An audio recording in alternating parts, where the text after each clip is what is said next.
Thanks for downloading a 3CR podcast. 3CR is an independent community radio station based in Melbourne, Australia. We need your financial support to keep going. Go to www.3cr.org.au for more information and to donate online. Now stay tuned for your 3CR podcast. But you also had people that were very fine people on both sides. And the aliens would mind meld and give them the technology. They're bad aliens. So are you surprised the Nazis were influenced by demons? No, if demons are real, I would definitely think they'd be on the side of the Nazis. Yeah. McDonald's is connected to the Clintons. They chop up the bodies and put them into the sausage and hamburgers. People are being cannibalized. Look it up. And I'm watching CNN talk about this as violent white nationalist protests. We have done everything in our power to keep this peaceful, you know? It's Pepe's become kind of a symbol. Welcome to Yeah Nah Passaran, a show about fascism and its gravediggers. I'm Cam Smith. I'm Andy Fleming. And joining us on the line from Melbourne is Karina, who is going to be speaking on behalf of Roy from Paparoa. Paparoa is a anti-fascist group in New Zealand who we wanted to talk to this week. However, they had some security concerns about appearing on the radio. So we have emailed them some questions, received some answers, and now Karina will be speaking on behalf of Roy from Paparoa, reading out their answers. Thanks for doing this, Karina. Yeah, not a problem. All right. Shall we begin with question number one? What is Paparoa? We're a research team set up after the killings in Christchurch. So when we come across somebody on the far right that looks like a threat to public safety, we let the media and relevant authorities know. The network was originally brought together by a group of anti-racists and trade unionists in March last year and started work as a collective in April. We're an anonymous group, although that's possibly going to change soon. We work a lot with the White Rose Society in so-called Australia and several other independent activists. We're also encouraging more people to join and to help set up autonomous working groups like de-radicalisation, working with refugees, monitoring Islamophobia, all that good stuff. From there, we're looking at the idea of developing a democratic NGO. There's a lot of support in the community for the kind of work we're doing, but there's a real sense that people also want to go beyond surveillance and research. So who are the main fascist groups in Aotearoa, New Zealand? How do they organise? And what relationship do they have to similar groupings in other countries? After the killings, all those guys jumped the cover. The neo-Nazi identitarians, a group called the Dominion Movement, announced they were going into hiatus. The National Front had already been on life support for years. A complaint got their website shut down, and I don't think we'll see them again. Right-wing resistance had broken up a few years earlier. There had been a lot of violence among the members. The whole thing was just so full of poison it leached into the bloodstream. People might remember a guy called Kyle Chapman. He was a common thread in lots of those far-right groups. He gave up on them and is now a born-again Christian. Let's hope he stays that way for his own sake as well as everybody else's. Then there's all the old bonehead crews that Chapman used to hang out with. Area Nations, Combat 18, the Hammer Skins, Chaos Skins, and so on. There were dozens of them, but the members are now mostly in jail, or they've become junkies or family men trying to leave it all behind. Oh, and I should mention August Christie. You'd love them. They were kind of a bodybuilding Templar monastic cult. The head honcho, a guy called Daniel Waring, calls himself the Meat Monk. They make videos in the bush flagellating him with a polythene pipe. They managed to get through No Fat November alive, but then it all came crashing down when one of them, a neo-Nazi soldier, got arrested. A few months after the Christchurch killings, the Dominion movement reappeared again under the name Action Zealandia.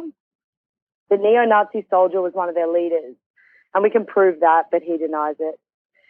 They're our main focus at the moment. They're slicker than the Dominion movement, but even worse on the inside. The Dominion movement used to crow about their relationship with the Nordic resistance movement, Identity Australia, and the Lad Society. Action Zealandia is more calculating. Their whole facade is, we're just a bunch of fellas into hiking and self-improvement. You probably know that kind of crap from Identity Australia. It's the standard identitarian con. Inside their chat groups, it's all anti-Semitism and homophobia and esoteric Hitlerism. We found a classic example of this when we monitored one of their leaders, who called himself Matt on Telegram. Our Matt was communicating with or mentioning that he knew people from Atomwaffen Division, the Base, Antipodean Resistance, the Lads Society, Nordic Resistance Movement, and the Patriot Front. You should have seen those conversations. For those out there who have never had the pleasure of looking into the soul of a convinced fascist, just think back on the worst caricature of Nazis you've seen on TV, then imagine it crossed with the hillbillies in Deliverance. I think they try to outdo each other with grossness, but all the while they're bringing it back to, yeah, but what are you going to do in real life, you pussy? They're egging each other on to commit an atrocity. Matt was right into the idea of setting up fascist cells and buying guns on the black market. That's why we went live with the information we had on him. So what's been the history of anti-fascist and anti-racist organising in Aotearoa, New Zealand prior to the emergence of Paparoa, and how does Paparoa relate to that history? The most recent burst of organising began in 2004 when the National Front started doing street protests. They've been operating since the 60s, but in 2004 they called an anti-Asian rally in Christchurch, and later that year there were racist attacks in Christchurch and Wellington, as well as desecrations in Jewish cemeteries. In October 2004, they came to Wellington and held a rally at Parliament. Anti-racist activists had formed a coalition called Multicultural Aotearoa, MCA, which brought thousands of protesters to Wellington to oppose about 40 or 50 National Front members. There was a bit of clash and the National Front were chased out of town. For the next few years, MCA showed up wherever and whenever the front appeared in public. That same year, a trans-Tasman group called Fight 'em Back, named after a Linton Kwesi Johnson song, was formed to monitor the far right in Australia and New Zealand. It was a group made up of lefty activists and was very active for about 2 years. On the Kiwi side of this, there was also a wonderful group called Grupa Fluffy Bunny, who shared information mixed with a very healthy dose of humour.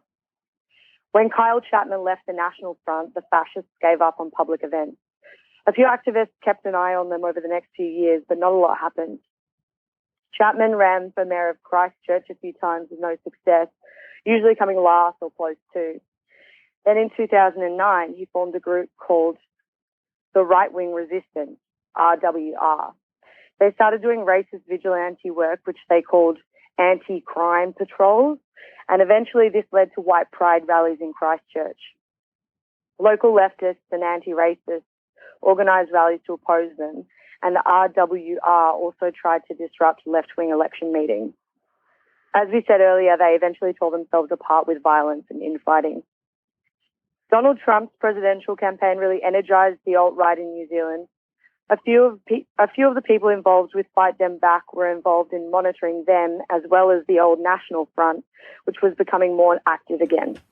Paparoa was formed directly after the terrorist attacks, and a lot of these activists have become involved. Does Maori tikanga inform Paparoa's work? And if so, how? The name Paparoa is a Maori word referring to an area spread with cloaks to mark a special place of honour. This is our tribute to the victims from last March. This whole anti-racist struggle has always been led by Māori, whether it's from the front or in the membership. It's a bit weird because in Paparoa we don't know who each other are. That's the way the anonymisation works. So nobody's really sure where the cultural lines run. But we're working with a couple of Māori powerhouses to keep things on track culturally. It's about aroha, coming from a place of love rather than blind anger. You can feel that in the group. Sure, we help each other out with forensics and analysis, but there's a deeper feeling that's quite hard to put into words. I'd call it āwhina. But if your listeners don't know that word, think of it as a kind of empathetic solidarity. It's really what sustains us, and we need it given some of the really gross material we have to wade through.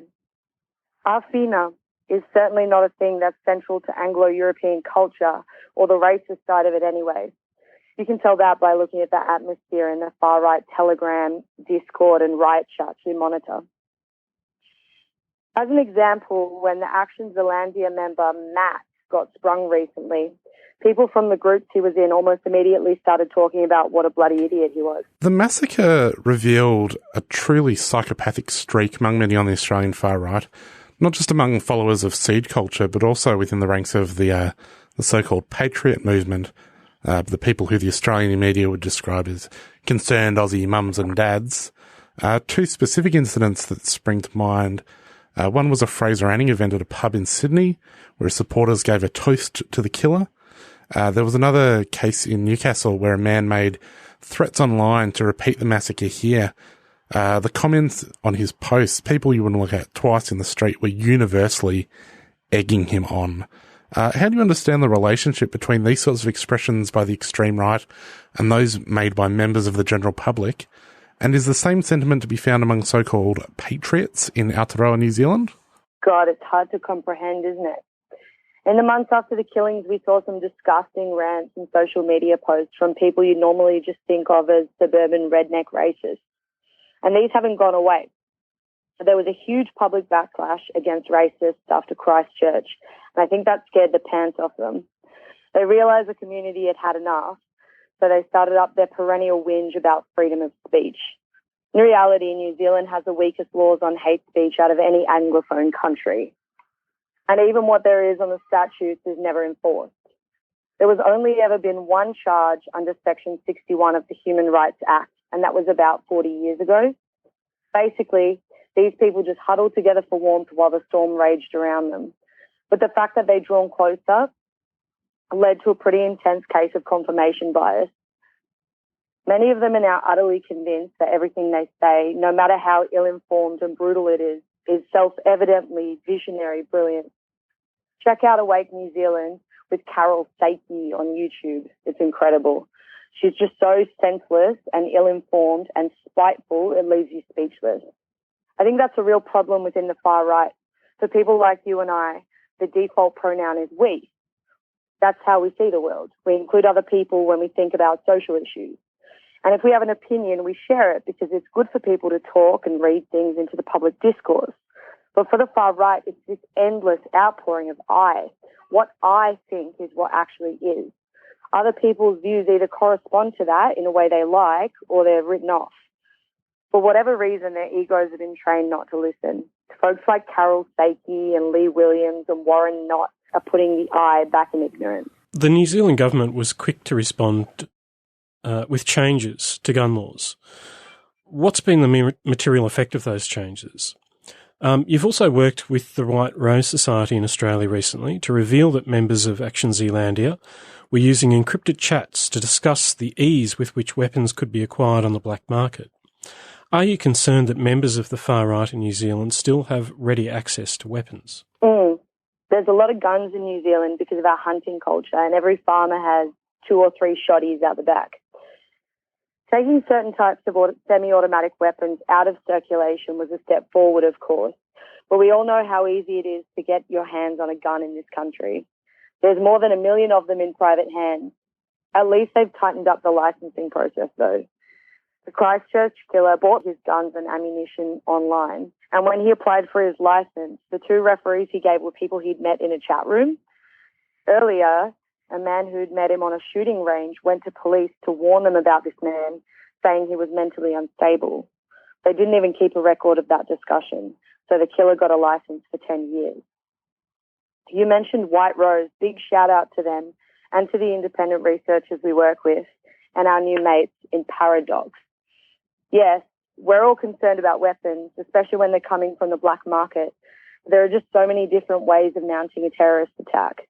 Our primary goal has to be identifying the lone wolves and the psychopaths, because if they can't get an assault weapon, they'll just think sideways. The Prime Minister, Jacinda Ardern, recently stated, "A year on, I believe New Zealand and its people have fundamentally changed. I can't see how you could have an event like this and not." Do you agree with that? And how has the state and how have civil society actors responded to the threat posed by right-wing extremists since the massacre? Can you point to successful or productive responses? And what's been missing from those responses thus far? She's right. This country isn't looking the other way anymore. So many people didn't believe racism was an issue here. The Mayor of Christchurch denied there had ever been a problem with right-wing gangs.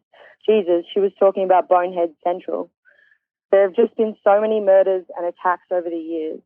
The New Zealand police didn't track hate crimes despite being asked by 2 UN agencies. And the spy agencies didn't either. After the attack, it emerged that they hadn't made one single mention of right-wing extremism in 10 years of public records. After the attack, there was an interesting lull for about a week. Then people laid complaints because the police weren't acting on cases of racist abuse in public. Things started to change. Lots of extremists who made psychotic remarks online started complaining about getting visits from the police. There was a huge uptick in reports and complaints from the public. And of course, whenever the police got their approach wrong, which they often did, the media piled in on them. There has also been a lot of talk about new hate speech laws, although the government is way behind schedule on this. But hey, we need to be honest. The Muslim community is telling us that things have got worse, not better.